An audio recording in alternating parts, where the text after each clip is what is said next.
How y'all doing today? My name is Ryan. This is Down to Business Reviews. This week for Movie Club, we watched the action drama classic Top Gun, directed by Tony Scott and starring Tom Unibrow Cruise, Val Kilmer, Kelly McGillis, and Anthony Edwards. Like myself, Top Gun made its debut in 1986. Top Gun stars Tom Cruise as a fighter pilot in an elite training school for the U.S. Navy called Top Gun. Top Gun is one of the films that would jumpstart the action drama category of films that would dominate much of the 90s. It was one of the first action movies produced by Jerry Bruckheimer and one of the first action films directed by Tony Scott. Bruckheimer, of course, today is associated with any movie that has explosions, and Tony Scott would go on to direct such action movie staples like Enemy of the State, Domino, and Man on Fire. Is it just me, or is this movie absolutely brimming with homoerotic undertones? Think about it. Tom Cruise is either flying a jet or a motorcycle, or he's in his underwear. Do depictions of male camaraderie always have to come off so childishly?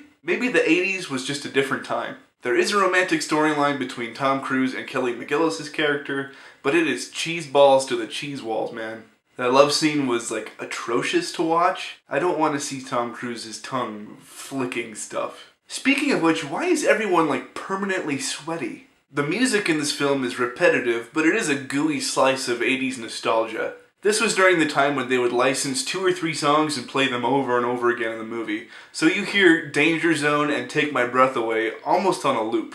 There are some positive things about Top Gun. There is some very impressive aerial photography from 1986. When this came out, this was the highest grossing movie of the year, and seeing it on the big screen would have been awesome. Tom Cruise was still young and not the steaming bowl of crazy that he is now. If you have any respect for the action movie genre, you do owe it to yourself to see Top Gun at least once, and give it the credit it deserves. Top Gun was endlessly parodied and referenced for years to come, and even for that, it is worth watching. This was one of the first movies to explore the bromance between Tom Cruise's Maverick and his wingman Goose. After the accident with Goose, I wanted to get a little emotional, because that's just a natural response to seeing someone cry on screen, but then I remembered it was Top Gun, and I was over it.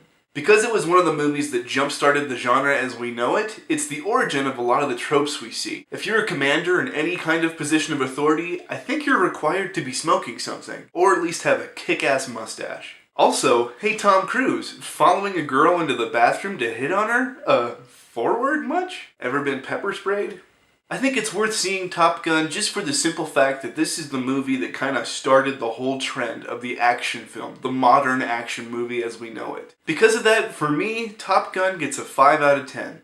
Top Gun is high on action, pretty low on story, there's not a lot of depth, but it did spark the rejuvenation of the action drama genre. That's all for this week, guys. Thanks for watching Down to Business Reviews. If you don't know, I do these reviews for SourceFed Nerds Movie Club. If you'd like to join us, I do highly recommend it. I love watching your reviews. I hope you enjoy watching mine. Do me a favor and like, comment, and subscribe. I really do appreciate you taking the time, and I will see you guys next week. Have a good one.